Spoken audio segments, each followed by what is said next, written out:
दिल्ली में आपकी अरविंद केजरीवाल हुकूमत की इख्तिदार में वापसी हुई है। इस मर्तबा भी आपको दिल्ली के अवाम ने जबरदस्त जीत दिलाई है। हालांकि गुज़िश्ता के मुकाबले आपको 5 सीटों का नुकसान हुआ है। आपको 62, बीजेपी को 8 सीटों पर जीत मिली है, जबकि कांग्रेस अपना खाता खोलने में नाकाम रही। आप कारकुनों में जबरदस्त जश्न का माहौल है। वजीर आला अरविंद केजरीवाल ने दिल्ली इंतखाबात में शानदार कामयाबी हासिल करने के बाद अवाम से खिताब किया। उन्होंने सबसे पहले भारत माता की जय, इनकलाब जिंदाबाद और वंदे मातरम जैसे नारे बुलंद किए और अपनी खुशी का इजहार करते हुए अरविंद केजरीवाल ने कहा कि ये मेरी जीत नहीं, दिल्ली की हर उस फैमिली की जीत है जिसने मुझे बेटा समझकर वोट दिया है।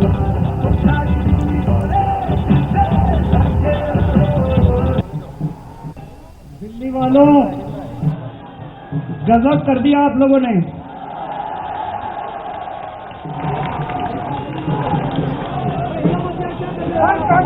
I love you.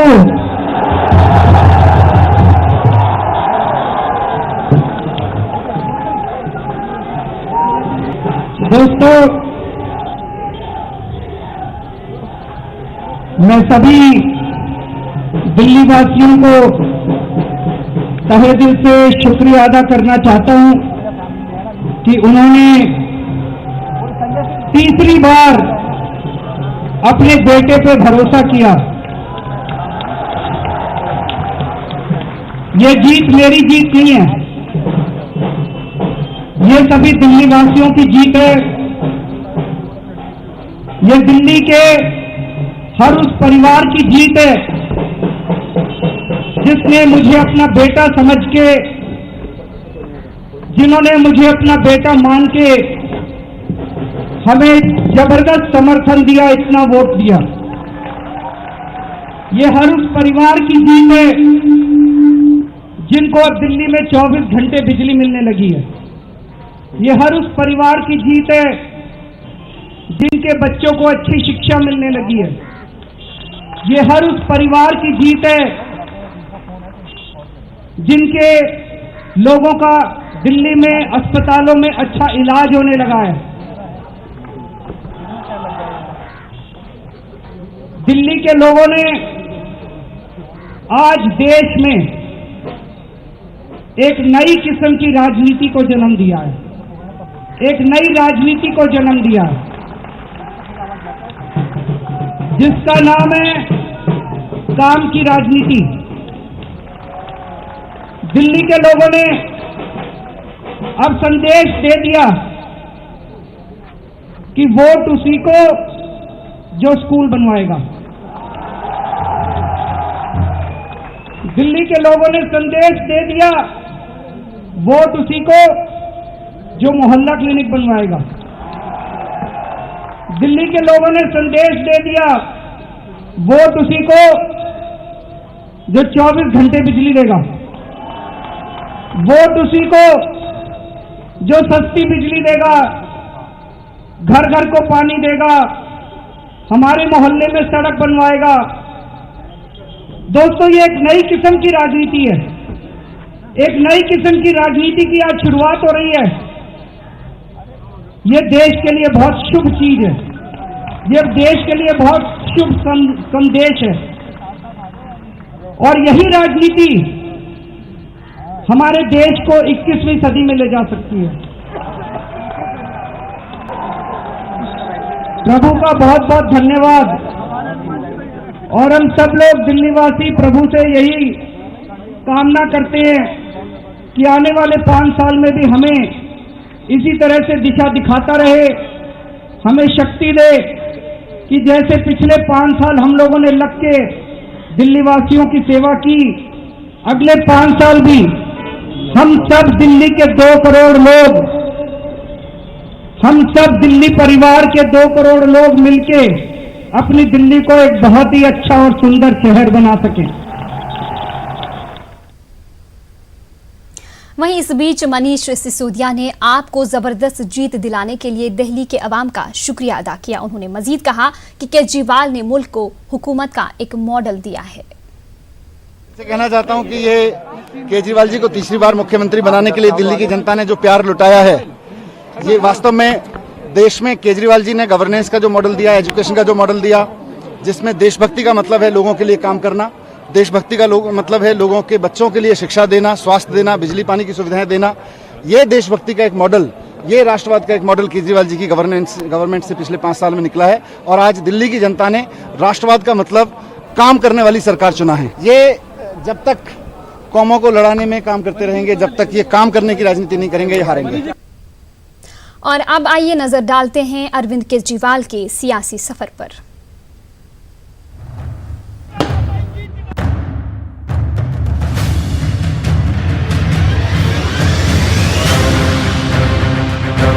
भारत माता की।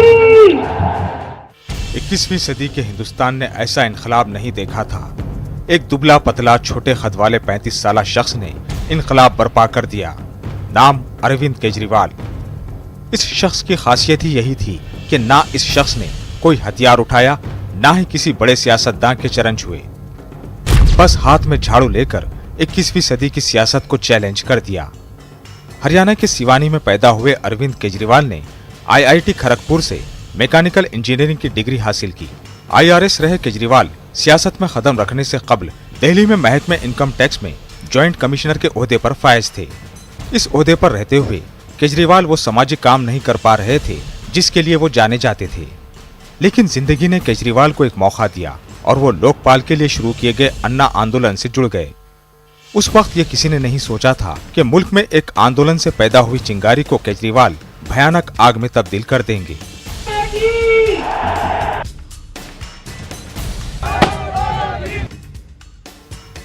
इस आंदोलन ने जहां कांग्रेस को जबरदस्त नुकसान पहुंचाया, वहीं इसी आंदोलन ने केजरीवाल जैसा लीडर भी दिया। इमरजेंसी के बाद जैसे मुल्क सड़कों की सियासत को भूल गया था, इस सियासत की याद ताजा की अरविंद केजरीवाल ने।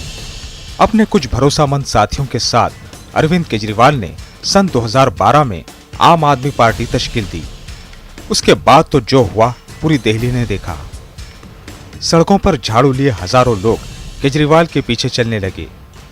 चुनाव आया तो आम आदमी पार्टी को ऐसी बम्पर ओपनिंग मिली कि दीगर पार्टियों के लिए इस पर यकीन करना मुश्किल हो गया। सन 2013 असेंबली चुनाव में केजरीवाल कांग्रेस की मदद से 49 दिन के वज़ीर आला बने, लेकिन इस दौरान कांग्रेस और आप में टकराव होता रहा। सन 2015 में जब दिल्ली में दोबारा चुनाव हुए तो आपको तारीखी जीत मिली। दिल्ली की 70 सीटों में से आपने 67 सीटों पर कब्जा जमाया। गुज़िश्ता 5 वर्षों में केजरीवाल ने दिल्ली की तस्वीर बदलने का काम किया। उनके इस काम को सराहा भी गया। दिल्ली चूंकि मरकज के जेर इंतजाम है, इसलिए लेफ्टिनेंट गवर्नर से कई इश्यूज पर उनका टकराव होता रहा। ताहम गुज़िश्ता 5 वर्षों में केजरीवाल हुकूमत ने बिजली, पानी, तालीम और सेहत के शोबे में जबरदस्त काम किया। केजरीवाल ने 2020 असेंबली इंतखाबात में अपनी हुकूमत के काम पर वोट मांगा, जबकि बीजेपी ने इस इंतखाब में केजरीवाल की पॉलिसियों को निशाना बनाया तो उनकी तरक्की के दावों को झूठ पर मबनी करार दिया। बीजेपी ने CAA की मुखालिफत में हो रहे शाहीन बाग एहतजाज को भी मुद्दा बनाया और केजरीवाल को घेरने की कोशिश की। ताहम दिल्ली के अवाम ने बीजेपी की तमाम सियासी बयानबाजियों को दरकिनार करते हुए केजरीवाल को फिर से एक बड़ी जीत दिला दी। Bureau report, news 18 Urdu. अब आइए नजर डालते हैं मनीष सिसोदिया की समाजी व सियासी जिंदगी पर।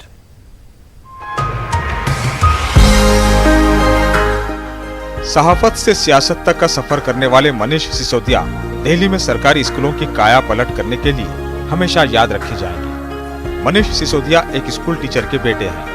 सहाफत से अपनी जिंदगी की शुरुआत की और समाज के लिए कुछ करने के जज्बे के साथ मुख्तलिफ समाजी तंजीमों से जुड़े रहे। ये वही मनीष सिसोदिया हैं जिन्हें राइट टू इन्फॉर्मेशन का ड्राफ्ट तैयार करने के लिए अरुणा राय ने चुना था। मनीष सिसोदिया चूंकि परिवर्तन से जुड़े थे, इसलिए केजरीवाल के भरोसेमंद भी हैं। मनीष सिसोदिया आम आदमी पार्टी के फाउंडर मेंबरान में से एक हैं, जो हमेशा अरविंद केजरीवाल के साथ साथ चलते रहे। सन 2013 दिल्ली असेंबली इंतखाबात में मनीष सिसोदिया ने पतपड़गंज सीट से बीजेपी के नकुल भारद्वाज को शिकस्त दी। 2015 में हुए चुनाव में सिसोदिया ने पतपड़गंज सीट से विनोद कुमार बिन्नी को 24,000 वोटों से शिकस्त देकर असेंबली पहुंचे, तो 2020 असेंबली इंतखाबात में उसी सीट से रविंद्र सिंह नेगी को उन्होंने शिकस्त दी है। मनीष सिसोदिया पर अरविंद केजरीवाल के भरोसे का अंदाजा इस बात से लगाया जा सकता है कि केजरीवाल हुकूमत में सिसोदिया नायब वजीर आला के अलावा एजुकेशन, फाइनेंस, प्लानिंग, सयाहत, खवातीन व अतफाल, फनो सखाफत के अलावा दीगर 3 कलमदान रखे हुए थे। मनीष सिसोदिया ने दिल्ली में तालीमी सूरत हाल को बेहतर बनाने के लिए न सिर्फ सरकारी स्कूलों की इमारतें बनवाई, बल्कि यहाँ मिलने वाली तालीम को वर्ल्ड क्लास का दर्जा दिलाया। मनीष सिसोदिया के वर्ल्ड क्लास एजुकेशन के दावे को हालांकि बीजेपी ने जबरदस्त तनकीद का निशाना बनाया, लेकिन दिल्ली की आवाम ने मनीष सिसोदिया के काम को सराहते हुए दोबारा आम आदमी पार्टी को इख्तिदार तक पहुंचा दिया। Bureau report, news 18 Urdu. उधर दिल्ली बीजेपी सदर मनोज तिवारी ने नताइज के बाद मीडिया से बात की। उन्होंने अवाम के फैसले को कबूल करते हुए कहा कि अवाम का फैसला सर आंखों पर है। बीजेपी को शिकस्त हुई है, लेकिन बीजेपी के वोट फीसद में इजाफा हुआ है। मेहनत करी है कार्यकर्ताओं ने और दिल्ली की जनता का ये जो जनादेश है उसको सर माथे रखते हुए मैं अरविंद केजरीवाल जी को बहुत बधाई देना चाहता हूं। मुझे पूरी उम्मीद है कि वो दिल्ली की आकांक्षाओं के अनुरूप दिल्ली सरकार में अच्छा करते हुए दिल्ली को उसके अपेक्षाओं की पूर्ति करेंगे और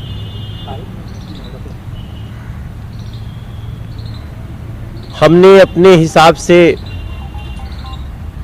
काफ़ी अपेक्षाएं रखी थी।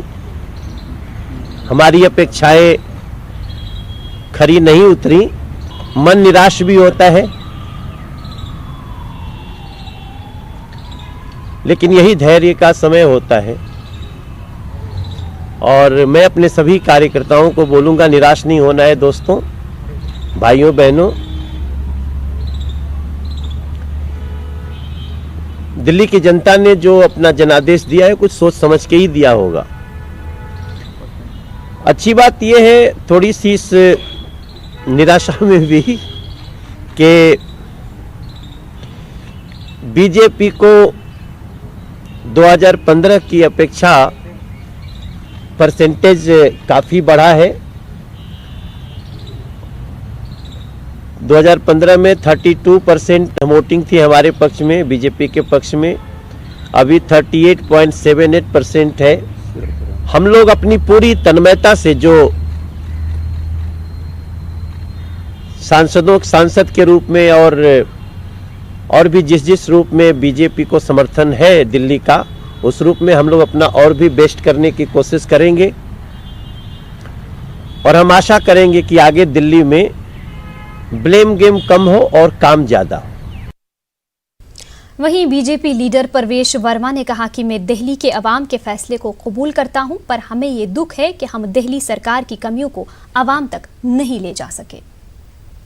मैं दिल्ली वासियों के जनादेश को स्वीकार करता हूं। पिछले 21 सालों से दिल्ली में हम सरकार नहीं बना पाए। पिछले 21 सालों से दिल्ली में गैर भाजपा दल की सरकार बन रही है। इस बात का हमें दुख है कि हम दिल्ली सरकार की कमियों को दिल्ली की जनता के सामने अच्छे से नहीं रख पाए। हम और मेहनत करेंगे और संघर्ष करेंगे। आने वाले 5 साल में जो दिल्ली सरकार की कमियां होंगी, हम उसको और बेहतर तरीके से दिल्ली की जनता के सामने अपनी बात को रखने की कोशिश करेंगे। अगर दिल्ली का ये चुनाव शिक्षा और विकास के मॉडल पर हुआ होता तो दिल्ली के शिक्षा मंत्री चुनाव नहीं हार रहे होते। दिल्ली वासी झूठे विज्ञापन और फ्री के प्रवाह में बह गए हैं। मैं इस बात को समझता हूं कि लोगों को 3 महीने से बिजली पानी का बिल फ्री आ रहा था।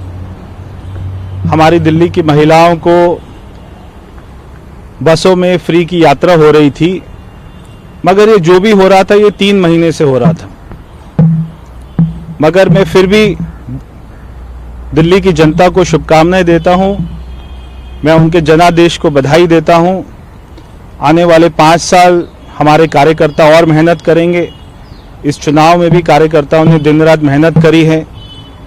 हमारी दिल्ली प्रदेश भारतीय जनता पार्टी में हम सब में क्या क्या कमियां रह गई थी, हम आने वाले चुनाव में उसको हमारे प्रदर्शन को और अच्छा करने की कोशिश करेंगे।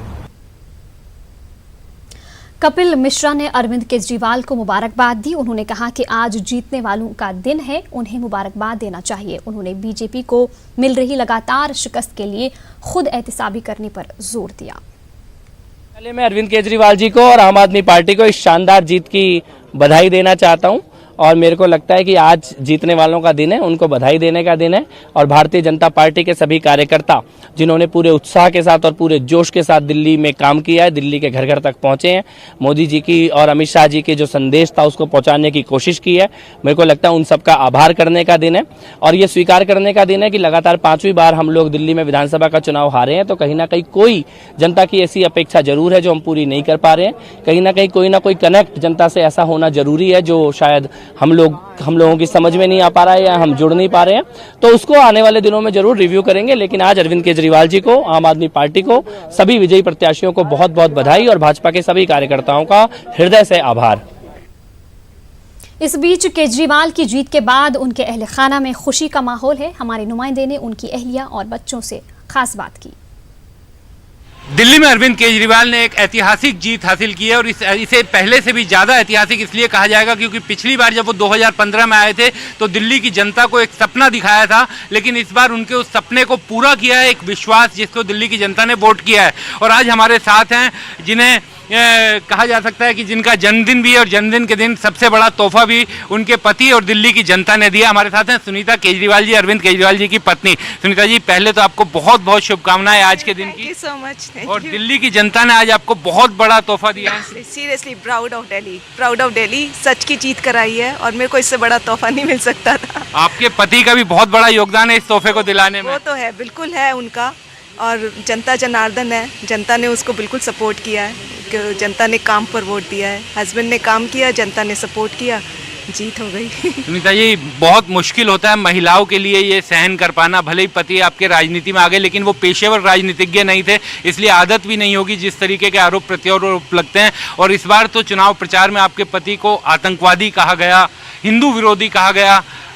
जी एक्चुअली हाँ, दुख तो लगता है और ये भी लगता है कि ये किस तरह की राजनीति है। मतलब ये पहली बार फेस किया है, शायद ये पहले इस तरह से नहीं लगा कभी। तो लगा कि ठीक है, इनकी एजेंडा पॉलिटिक्स है और कहीं ना कहीं विश्वास था। मतलब एंग्जाइटी रहती थी बट विश्वास था कि सच की जीत होगी और वही हुआ। हर्षिता ने बहुत इस बार, हर्षिता अरविंद केजरीवाल जी की बेटी हैं और इस बार हर्षिता ने उनकी सीट की जिम्मेदारी अपनी मम्मी के साथ संभाली हुई थी। हर्षिता, कैसा रिस्पॉन्स मिलता था दिल्ली की जनता का? जो रिस्पांस अभी आपको देखने को मिल रहा है, एकदम ऐसा रिस्पांस मिलता था। सभी लोग एकदम साथ होते थे। इनफैक्ट वो लोग कहते थे कि आप क्यों आ रहे हो, हम लोग तो एकदम आपके साथ है। एंड हम बहुत खुश है जो काम हुए हैं दिल्ली के अंदर एंड फुल्ली सपोर्ट करते हैं। आपके पापा को आतंकवादी कहा गया, आज लगता है कि दिल्ली की जनता ने उस शब्द का जवाब जो है आपके पिताजी पर आरोप लगाने वाले बिल्कुल वोटों से दिए। आज दिल्ली की जनता ने दिखाया है कि जो जिस तरीके की राजनीति दूसरी पार्टी और जिस तरीके की गाली गलौज की राजनीति दूसरी पार्टी कर रही थी उसके ऊपर वोट नहीं मिलता है, बल्कि काम के ऊपर वोट मिलता है। अस्पताल बनाने पर, मोहल्ला क्लिनिक बनाने पर, स्कूल बनाने पर, इन चीज़ों पर अब वोट मिलता है। हमारे साथ अरविंद केजरीवाल के बेटे पुलकित भी हैं और पुलकित के लिए ये खास महत्वपूर्ण इसलिए भी है कि पहली बार उन्होंने अपना वोट दिया और अपने वोट से अपने पिताजी की सरकार भी बनवाई। पुलकित, वोट तो पिताजी की पार्टी को दिया था? हाँ, उन्हें दिया था। ये हालांकि मुझे पूछना नहीं चाहिए। उन्हें दिया था मैंने। तो आपको लगता है कि आपका पहला वोट काम आ गया? बिल्कुल काम आया और इतना ज़्यादा बड़ी मेजॉरिटी से दिल्ली के लोगों ने जितवाया है। दिल्ली असेंबली इंतखाब में जिन 5 मुस्लिम उम्मीदवारों को आम आदमी पार्टी ने टिकट दिए थे वो सब के सब कामयाब हो गए हैं। साउथ ईस्ट दिल्ली ओखला से अमानतुल्लाह खान ने तकरीबन 91,000 वोटों से बीजेपी उम्मीदवार चौधरी ब्रह्म सिंह को आसानी के साथ शिकस्त दे दी।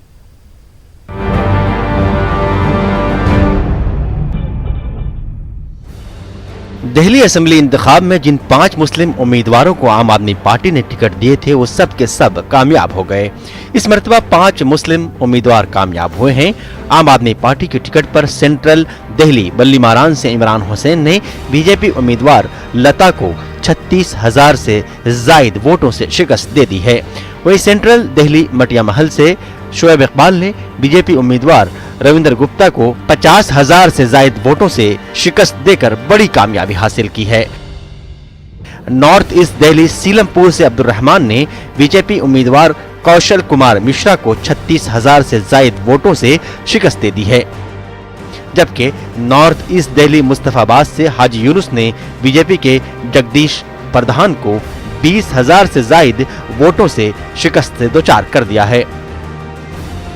वहीं साउथ ईस्ट दिल्ली ओखला से अमानतुल्लाह खान ने 91,000 से जायद वोटों से बड़ी कामयाबी हासिल की है। अमानतुल्लाह खान ने बीजेपी उम्मीदवार चौधरी बरहम सिंह को आसानी के साथ शिकस्त दे दी। गौरतलब है कि दिल्ली में 24.6% मुस्लिम वोटर्स हैं। दिल्ली के मुस्लिम अक्सरियती इलाकों में बल्ली मारान, मटिया महल, ओखला, सीलमपुर और मुस्तफाबाद शामिल हैं। इन्हीं इलाकों से आपने 5 उम्मीदवारों को टिकट दिया था, जो सब के सब कामयाब हुए। इस तरह से दिल्ली कानून साज असेंबली में मुसलमानों की तादाद अब 5 हो गई है, जबकि 2015 में आपने 4 मुस्लिम उम्मीदवारों को टिकट दिया था और उस मर्तबा भी सब के सब जीते थे। दिलचस्प बात यह है कि कामयाब होने वाले मुस्लिम उम्मीदवारों के मुकाबले में कांग्रेस पार्टी ने भी उन्हीं असेंबली हलकों से मुस्लिम उम्मीदवार खड़े किए थे, जो हार गए। दिल्ली असेंबली इंतखाबात में बीजेपी ने एक भी मुस्लिम उम्मीदवार को टिकट नहीं दिया था। इस तरह अब 70 नशिस्तों पर मुश्तमिल दिल्ली असेंबली में अब 5 मुस्लिम उम्मीदवार अपने हलकों की नुमाइंदगी करेंगे, यानी 2015 के मुकाबले में एक मुस्लिम उम्मीदवार का इजाफा हुआ है। Bureau report, news 18 Urdu. जिस शाहीन बाग को बीजेपी ने दिल्ली चुनाव का मरकजी मुद्दा बनाया था, आज वहां आपकी जीत के बावजूद खामोशी छाई हुई है। आखिर क्यों यहां लोग खामोश है, इसका जायजा लिया हमारे नुमाइंदे ने। मैं इस वक्त ओखला विधानसभा के शाहीन बाग इलाके में हूं। दिल्ली विधानसभा का आज रिजल्ट आया है और पूर्व विधायक यहाँ के अमानतुल्लाह फिर दोबारा विजयी हुए हैं। लेकिन मैं यहाँ के कई स्थानीय लोगों से बातचीत करने की कोशिश किया, लेकिन कोई भी बोलने के लिए तैयार नहीं है। कारण यह है कि जो कल जामिया में छात्रों के साथ प्रोटेस्ट हुआ था, उसमें कई छात्र घायल हो गए थे। उसको लेकर यहाँ जो स्थानीय लोग बैठे हुए हैं, बोलने के लिए तैयार नहीं है। कारण यह है कि बोला कि मैं यहाँ मौन धारण किया हूँ और एक जवाब देना चाहता हूँ, मैसेज देना चाहता हूँ, इसलिए आपसे कोई बातचीत बिल्कुल नहीं करूँगा। हालांकि जिस तरह से आज अरविंद केजरीवाल सरकार के विकास को लेकर के यहाँ पे एक मैसेज गया है, यानी यहाँ के विधायक भी दोबारा जीत के काबिज हुए हैं, उसको लेकर के खुशियों को लेकर के भी मैंने यहाँ के स्थानीय लोगों से बातचीत करने की कोशिश की, लेकिन एक भी बातचीत करने को तैयार नहीं हुआ है। आप देख सकते हैं कि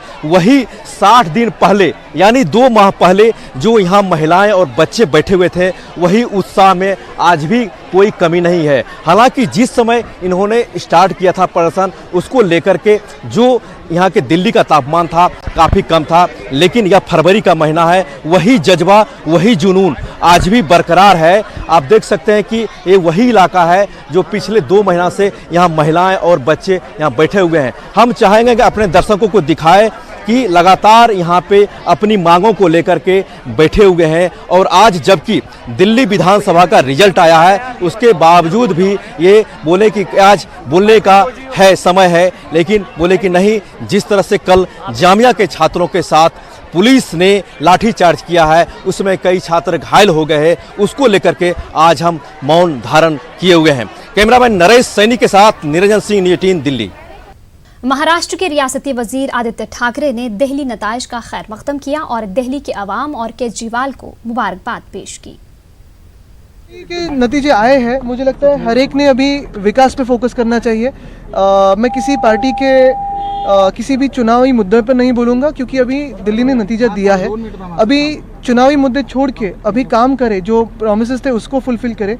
राजनीति जो चलती रहती है, लेकिन जो एक राजनीति की एक लेवल थी, मुझे लगता है उससे हमें दूर जाना चाहिए। एक युवा करके यही मेरी सभी पार्टियों से विनती रहेगी कि जो भी आने वाले चुनाव है उसमें इतनी हलचल ना करके सिर्फ जो काम किए हैं या काम करने वाले उसी पे बोले। दिल्ली को के मैं खास अभिनंदन करना चाहता हूँ। डिसाइसिव मैंडेट दिया, जहाँ भी दिया, लेकिन डिसाइसिव दिया, बिना डरे दिया। और अभी यही है कि अरविंद जी के मैं अभिनंदन करता हूँ, तीसरी बार मुख्यमंत्री करके चुनाव जीते हैं, शुभेच्छाएं देता हूँ। और जो भी जीते हैं, जो सारे उम्मीदवार जीते हैं, उनको शुभेच्छा देता हूँ। जो हारे हैं उनको भी शुभेच्छा देता हूँ कि अच्छे काम करें। आपको लगता है कि स्थानीय मुद्दों की आपने बात की, आपको लगता है कि बीजेपी, मुझे लगता है अभी सिर्फ काम की बात करें। उधर समाजवादी पार्टी सदर व साबिक वज़ीर आला उत्तर प्रदेश अखिलेश यादव ने अरविंद केजरीवाल को मुबारकबाद दी। उन्होंने कहा कि यह तरक्की की जीत हुई है, नफरत की हार हुई है।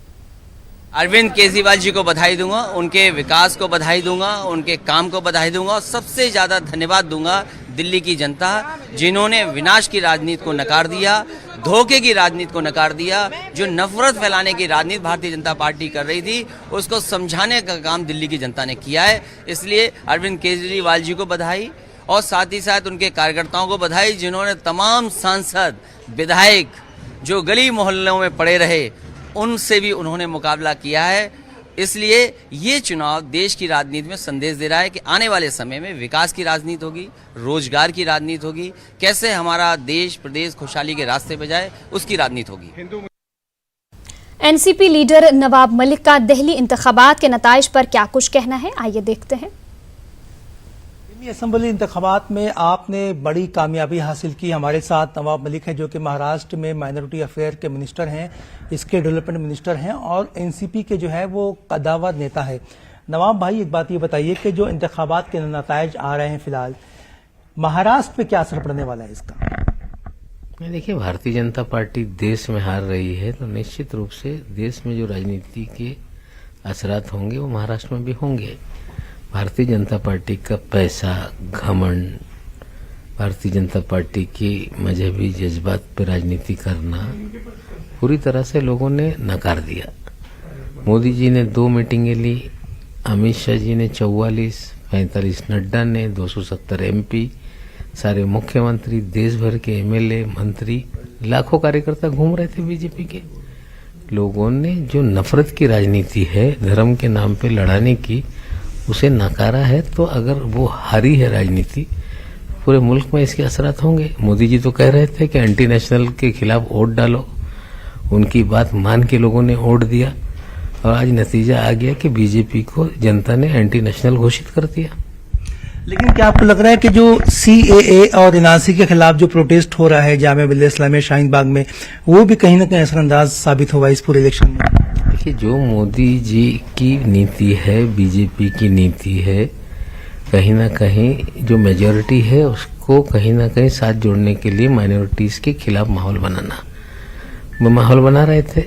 लेकिन अकलियतें, चाहे मुसलमान हो, सिख हो, ईसाई हो, पूरी तरह से ये देख रही थी कि बीजेपी को हराना है तो आम आदमी पार्टी के साथ जाना पड़ेगा।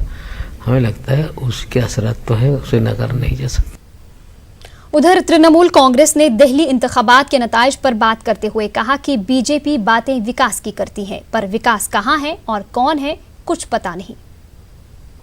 देखिए, पूरे हिंदुस्तान में जिस तरह से माहौल पैदा किया जा रहा था, नरेंद्र मोदी और अमित शाह की सरकार ने विकास विकास विकास के नाम से चिल्ला चिल्लाकर पूरे हिंदुस्तान में, आपने देखा कि चंद दिनों पहले झारखंड में भी विकास की बड़ी बड़ी बातें की, वहाँ भी झारखंड में भी उसको चित खानी पड़ी। दिल्ली में आपने देखा कि विकास विकास की बातें कही। मुझे समझ में नहीं आता कौन सा विकास कह रहे हैं भारतीय जनता पार्टी। न कोई नाम का विकास या काम का विकास, फर्क मुझे ये समझ में नहीं आ रहा है। सिर्फ और सिर्फ विकास विकास की बातें करें, लेकिन कुछ हुआ नहीं है। पूरे हिंदुस्तान की अर्थव्यवस्था बहुत ही खराब है। हर क्षेत्र में विकास, मैं समझता हूँ कि औंधे मुंह गिरती हुई नजर आ रही है। चाहे वो सेक्टर, किसी भी सेक्टर पे देख लो आप, इंडस्ट्रीज में देख ले, आप मोटर व्हीकल में देख ले, आप एग्रीकल्चर में देख ले, आप स्मॉल स्केल इंडस्ट्री में देख ले, सारी चीजों में वो फेलियर नजर आ रही है। उधर आरजेडी लीडर तेजस्वी यादव ने दिल्ली इंतखाबात के नताइज पर कहा कि इन नतीजों से साफ है कि मुल्क में नफरत की सियासत नहीं चलने वाली। जो जनादेश है वो सबों के सामने रखा है और सब लोगों को स्वीकार करना चाहिए। जिस प्रकार का नफरत का माहौल भाजपा द्वारा जिस प्रकार से फैलाया गया था, जिस प्रकार के काले कानून से लेकर के क्या क्या नारे केंद्र मंत्रियों ने वहां नहीं लगाए, एक रात पहले भी हम लोगों ने देखा कि किस प्रकार से धन का प्रयोग किया गया, बल का प्रयोग किया गया। हर जगह जो है दिल्ली के प्रदेश अध्यक्ष भाजपा के दूसरे वर्ण को लेकर के गाली देने का काम कर रहे हैं। तो ये जो नफरत और जहर का जो वातावरण जो पैदा किया था भाजपा के लोगों ने, दिल्ली के जनता का जनादेश साफ क्लियर है, काम पे लोग जो है वोट करेंगे। अच्छा, एक सवाल आप देखिएगा, दिल्ली में जो भी काम किया अरविंद केजरीवाल जी ने 5 साल मुख्यमंत्री रहते हुए, वो दिल्ली की जनता ने एक और मौका दिया। लेकिन एक बात सबों के लिए है, सबों के लिए एक संदेश है कि नफरत की राजनीति नहीं होनी चाहिए, सकारात्मक राजनीति होनी चाहिए। काम के आधार पे लोग जो हैं बीच जनता के बीच जाएं। शिक्षा हो, स्वास्थ्य हो, रोजगार हो, देश में जिस प्रकार से आर्थिक मंदी हो, महंगाई हो, गरीबी है, तो ये सारे आधार पे हम लोगों को, सब लोगों को एक विचार करना पड़ेगा। वहीं दिल्ली में आम आदमी पार्टी की जबरदस्त जीत पर आकोला में जोश खरोश के साथ जश्न मनाया गया। शहर के फतेह चौक पर पार्टी कारकुनों ने ढोल ताशों के साथ एक दूसरे को मुबारकबाद पेश की। वाज़ेह रहे कि दिल्ली इंतखाबात के लिए आकोला शहर सदर हाजी मसूद खान समेत कई आप कारकुन दिल्ली गए थे। पार्टी की तशहीरी मुहिम में हिस्सा लेने के बाद आज आकोला में जमकर इन लोगों ने जश्न मनाया।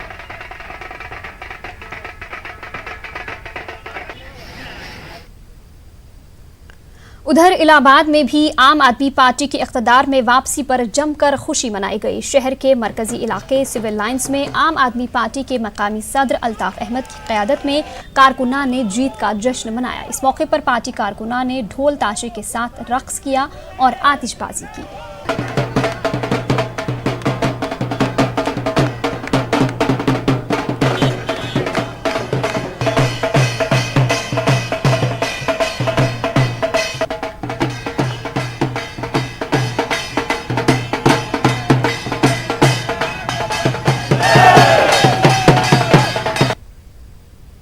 आम आदमी के अधिकारों के लिए जो केजरीवाल जी ने मूलभूत चीज़ों के जो काम किया था, बिजली, पानी, शिक्षा और स्वास्थ्य पे काम किया था, जीत उसकी है। सबसे बड़ी खुशी इसी है कि आम आदमी ने वहाँ पे केजरीवाल जी को जिताया और ऐसे केजरीवाल जी को पूरे भारत में आना चाहिए और बिजली, पानी, शिक्षा, स्वास्थ्य यूपी में भी आना चाहिए और देश का प्रधानमंत्री केजरीवाल जी को। और अब पेश है आज का बेसाख्ता।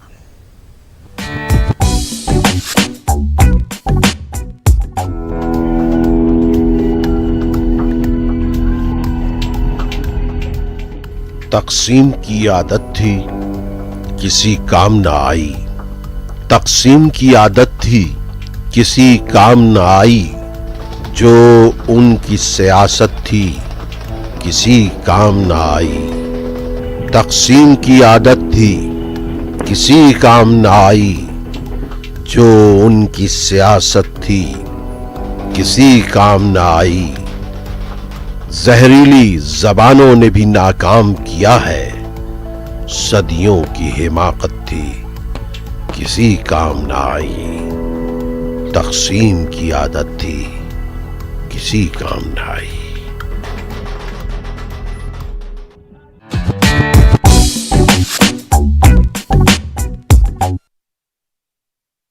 आगे बढ़ेंगे। दिल्ली की साकेत कोर्ट ने मुजफ्फरपुर शेल्टर होम मामले में ब्रजेश ठाकुर समेत 10 लोगों को उम्र कैद की सजा सुनाई है। अदालत ने इस मामले में 20 जनवरी को मामला महफूज रखा था। 10 लोगों को उम्र कैद के अलावा बकिया 9 कसूरवारों को 10 साल की सजा सुनाई है। अहम मुलजिम ब्रजेश ठाकुर पर 20 लाख का जुर्माना भी आयद किया है, जिनमें से 4 लाख मुतासिरा को मुआवजे के तौर पर अदा किया जाएगा। हम कह सकते हैं सत्यमेव जयते, सत्य की जीत है, न्याय की जीत है। और इन वैसी दरिंदों के लिए यही होना चाहिए था। आजीवन कारावास की सजा भी ऐसे लोगों के लिए कम है। मानवता को इन्होंने शर्मसार किया है और ये फैसला नजीर बनेगा। समाज के जो दरिंदे हैं, जो वहसी लोग हैं, उनको जितनी कड़ी से कड़ी सजा मिले वो कम है। फिलहाल साकेत कोर्ट के फैसले का हम स्वागत करते हैं और एनडीए की सरकार नीतीश कुमार जी के नेतृत्व में न्याय के लिए बिल्कुल प्रतिबद्ध है और जिस तरीके से हमने सोशल ऑडिटिंग कराया, सीबीआई को हमने मामला सौंपा और सुप्रीम कोर्ट के परव्यू में पूरी जांच निगरानी में चल रही थी, हमें पूरा विश्वास था कि इस शेल्टर होम मामले के कोई भी आरोपी बचेंगे नहीं। सीएए और एनआरसी के खिलाफ मुल्क के कई शहरों में शाहीन बाग बन चुके हैं। नागपुर के टेका में भी गुज़िश्ता 9 दिनों से खवातीन ने गैर मुअय्यना एहतिजाजी धरना शुरू कर दिया है। इस एहतिजाजी धरने में आए दिन खवातीन की तादाद में इजाफा देखा जा रहा है। न सिर्फ मुस्लिम बल्कि दीगर मज़ाहिब की खवातीन भी धरने में कसीर तादाद में शिरकत कर रही हैं। सीएए और एनआरसी जैसे मुतनाज़ा कवानीन के खिलाफ शदीद गुस्से का इजहार करती नजर आ रही हैं। जी, मैं prime minister mister Narendra Modi के इस स्टेटमेंट से बिल्कुल भी सहमत नहीं हूं, जो उन्होंने कहा है कि दिल्ली में जो धरना प्रदर्शन हो रहा है शाहीन बाग में, वो किसी के बरगलाने से हो रहा है। ये आम आदमी पार्टी और कांग्रेस का नाम लेके जिस तरह से ये और फूट डाल रहे हैं और आग भड़का रहे हैं, तो मैं कहना चाहूंगी कि वहाँ आम आदमी पार्टी है, नागपुर में कौन सी आम आदमी पार्टी है? यहाँ तो हम जो धरना कर रहे हैं उसमें तो कोई पॉलिटिकल एलिमेंट हम नहीं ले रहे हैं। इतने दिनों से आज 54-55 दिन हो गए होंगे टोटल। इतने दिनों से जब लेडीज हजरात बाहर आई, माँ बेटी बाहर आई, तो उस वक्त सरकार को ये समझ में नहीं आया कि मेरी आज माएँ और बेटी बाहर नजर आ रही है। तो अब हमें क्या करना है? सरकार ने जब नहीं आए तो हमने ये यहाँ से भी हमारा यही एक रिक्वेस्ट है सरकार से कि वो हमारा ये काले कानून को वापस ले। सीएए और एनआरसी के खिलाफ एहतिजाज का सिलसिला जारी है। अमरावती के सरकारी लॉन में कुल जमाती तंजीम की जानिब से सीएए और एनआरसी के खिलाफ एहतिजाजी जलसा मुनाकिद किया गया। जलसे में तमाम मकातिब के उलमा व आइमा ने शिरकत की और सीएए और एनआरसी कानून को मुल्क के लिए नुकसानदेह करार देते हुए इसे रद्द करने की मांग की।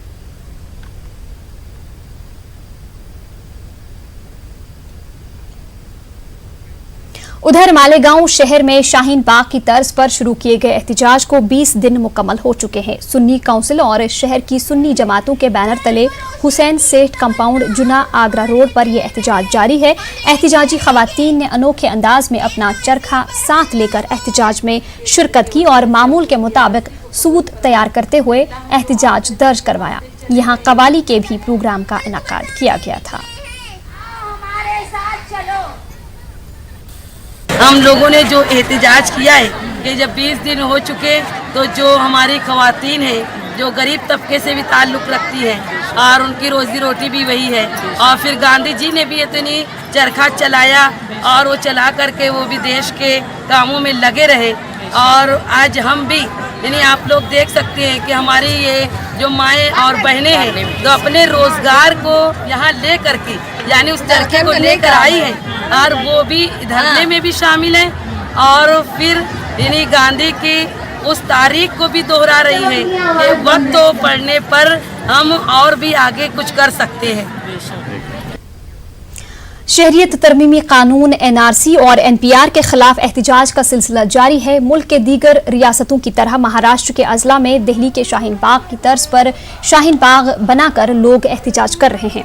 ऐसा ही एक नज़ारा इन दिनों प्रभनी में भी देखने को मिल रहा है। यहाँ पिछले 20 दिनों से लोग बेमुद्दत एहतिजाजी धरने पर बैठे हुए हैं। मुजाहिरीन का कहना है कि शहरियत तरमीमी कानून एनआरसी और एनपीआर ये गैर मुनसिफाना पॉलिसी है जिसकी वजह से लोगों की शहरियत खतरे में आने का अंदेशा है। मुजाहिरीन ने कहा कि उनका ये एहतिजाज उस वक्त तक जारी रहेगा जब तक मोदी हुकूमत शहरियत तरमीमी कानून को वापस नहीं लेती।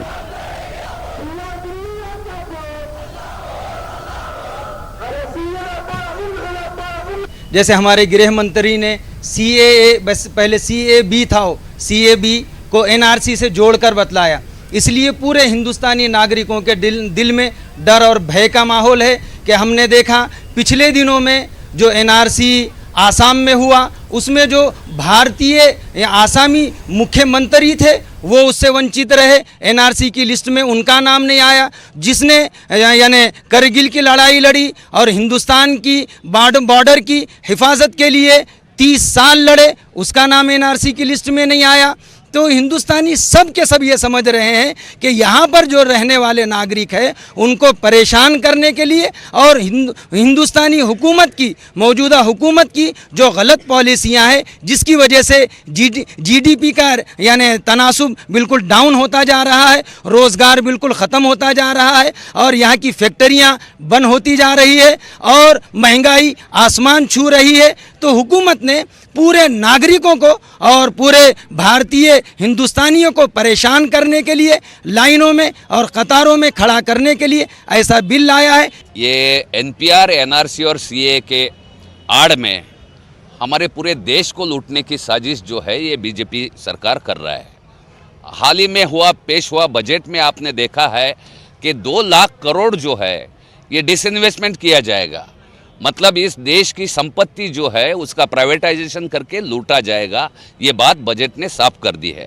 ये जो कानून है, ये कानून इतने तकलीफदा और इतने यानी परेशान कुन है कि इसका तसव्वुर किए तो रोंगटे खड़े हो जाते हैं। और मुस्तकबिल में हम कहाँ रहेंगे, या हमारे वो हिंदुस्तानी भाई कि जो बरसों से नहीं सदियों से हिंदुस्तान में रहते आए हैं, महज कागज़ का एक टुकड़ा न होने की वजह से उनको हिंदुस्तानी होने का जो है उनका हक छीन लिया जाएगा।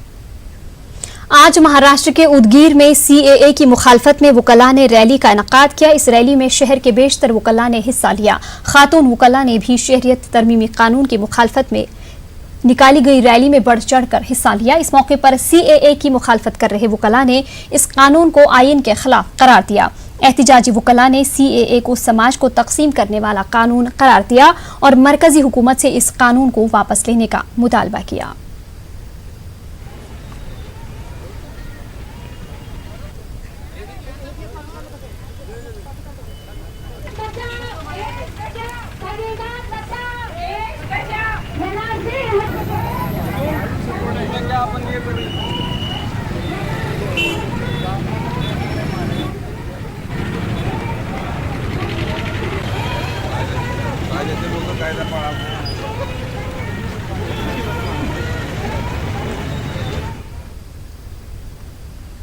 उधर कानपुर का मोहम्मद अली पार्क अब एक और शाहीन बाग बन गया है। एहतिजाजी खवातीन ने चमनगंज से आने जाने का रास्ता बंद कर दिया है और बड़ी तादाद में खवातीन सड़क पर 35 घंटों से हाथों में तिरंगा लिए बैठी हैं। एहतिजाजी खवातीन का इल्जाम, इतवार की रात पुलिस ने एहतिजाजी खवातीन पर पुलिस लाठीचार्ज किया, जिसके बाद चमनगंज इलाके के साथ साथ पूरे शहर में बेचैनी और गुस्सा देखा गया।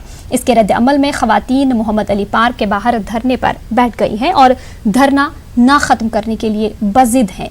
वहीं पुलिस का कहना है कि इस बात की जांच की जा रही है कि खवातीन को कौन लोग भड़का रहे हैं। इतवार की रात को हम लोग वहाँ पे प्रोटेस्ट कर रहे थे। रात के 3 बजे पुलिस आती है, महिला पे लाठी चार्ज करती है। वहाँ पे जेंट्स आए हैं और हम लेडीज़ को मारा और लेडीज़ को ले भी गए हैं और हम लोगों के साथ इतना बदसलूकी वाला करा है कि हम अपने लफ्ज़ों में भी आपको नहीं बता सकते कि हमसे किस तरीके से व्यवहार उन्होंने करा है। और यही मजबूरी है कि हमको सड़क पर उतरना पड़ा है और हमारी यही मांग है सरकार से कि अपने काले कानून को वापस ले, जिससे कि हम अपना विरोध खत्म कर देंगे। हम अपनी सरकार से मांग कर रहे हैं, किसी से लड़ाई नहीं कर रहे हैं। जी हम वहाँ पर मौजूद थे और आगे का गेट बंद करके पीछे से उन्होंने हमला किया। पीछे से आते साथ ही मूवी बनाने लगे औरतों की। जब औरतों ने क्या वो उन्होंने लाठी चार्ज कर दिया, पार्क को खाली करो, पकड़ के गाड़ी में डालो, कोई बाहर नहीं निकलेगा कोई। लेकिन किसी तरह औरतें, एक औरत बच्चा लेके गिर पड़ी और एक औरत के हाथ पूरा फट गया, तार लग गया। कानपुर के थाना चमनगंज क्षेत्र में कुछ महिलाओं के द्वारा धरना प्रदर्शन किया जा रहा है और उनका कहना है कि हम इस धरना प्रदर्शन को शाहीन बाग की तर्ज पर करना चाहते हैं। उनमें से कुछ महिलाएं जो पहले लोगों ने ज्ञापन दिया था जिलाधिकारी महोदय को और डीआईजी महोदय को कि हम इस अपने मोहम्मद अली पार्क के धरने को समाप्त कर रहे हैं, लेकिन उसके बाद कुछ लोगों ने एक दूसरे ग्रुप ने कुछ लोगों को उकसा के वहाँ पर 25-30 महिलाओं को बैठा। बेंगलुरु के मशहूर बावरिंग अस्पताल में हार्ट सेंटर शुरू किया जाएगा। शिवाजी नगर के रुकन असेंबली रिजवान अरशद ने ये बात कही। रिजवान अरशद ने बावरिंग अस्पताल का दौरा किया और यहाँ की सहूलियात का जायजा लिया। उन्होंने कहा कि बावरिंग और गोशा अस्पताल बेंगलुरु के कदीम अस्पताल हैं। बावरिंग अस्पताल में मेडिकल कॉलेज की इमारत तामीर हो रही है।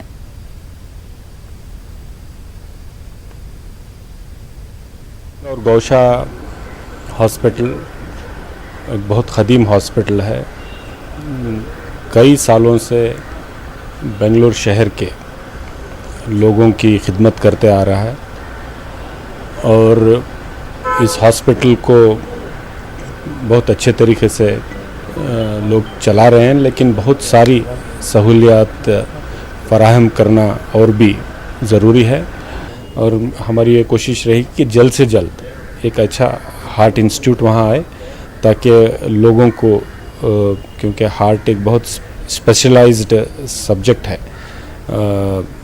यहाँ से जयदवा जाना पड़ता है, नहीं तो प्राइवेट हॉस्पिटल में जाना पड़ता है। प्राइवेट हॉस्पिटल हर एक आदमी अफोर्ड नहीं कर पाता, तो हमारी पूरी ये अच्छी कोशिश रहेगी। दुनिया भर के सयाह बगैर किसी खौफ के कश्मीर आ सकते हैं। कश्मीर सयाहों के लिए सैर तफरी का इंतहाई खूबसूरत मरकज है। बेंगलुरु में वादी कश्मीर की सयाहत को फरोग देने के लिए खुसूसी प्रोग्राम मुनाकिद हुआ। Kashmir house boat owners association और कश्मीर के महकमा सयाहत ने इस प्रोग्राम का इनकाद किया।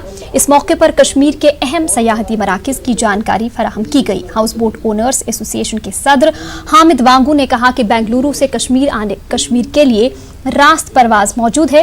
हामिद वांगू ने मांग की कि मरकजी हुकूमत हैदराबाद, चेन्नई, भुवनेश्वर से भी रास्त परवाजें शुरू करे ताकि वादी में सयाहत को तेजी के साथ फरोग मिले। कश्मीर के नुमाइंदों ने कहा कि वादी कश्मीर के हालात अब पूरी तरह मामूल पर हैं। बड़ी तादाद में सयाह कश्मीर का रुख कर रहे हैं। कर्नाटक के भी लोग वादी कश्मीर की मेहमान नवाजी और कुदरती मनाजिर से लुत्फ अंदोज हो सकते हैं।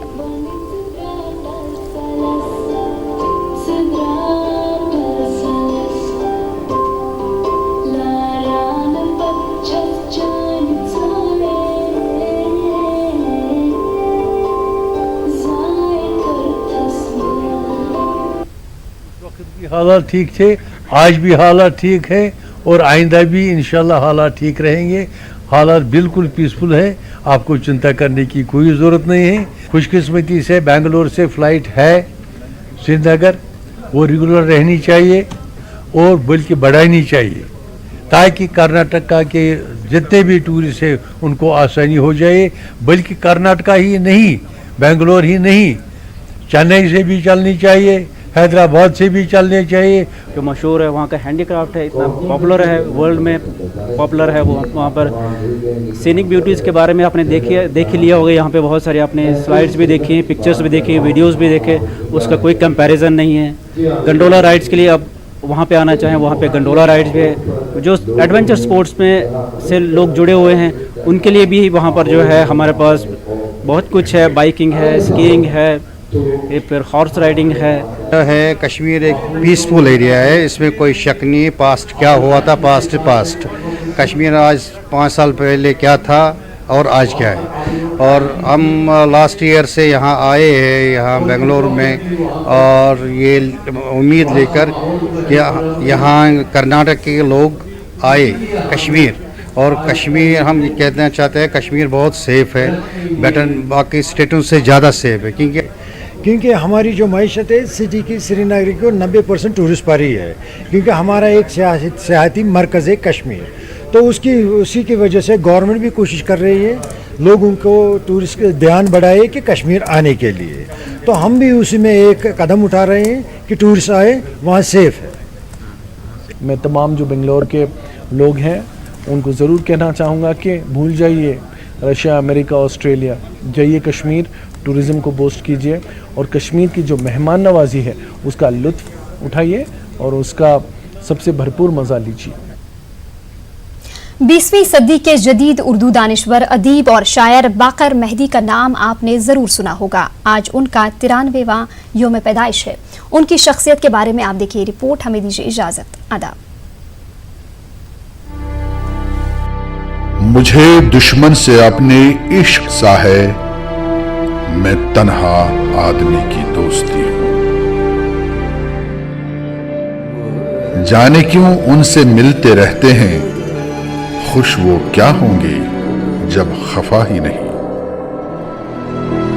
इस तरह कुछ बदल गई है ज़मीन, हमको अब खौफ आसमां न रहा।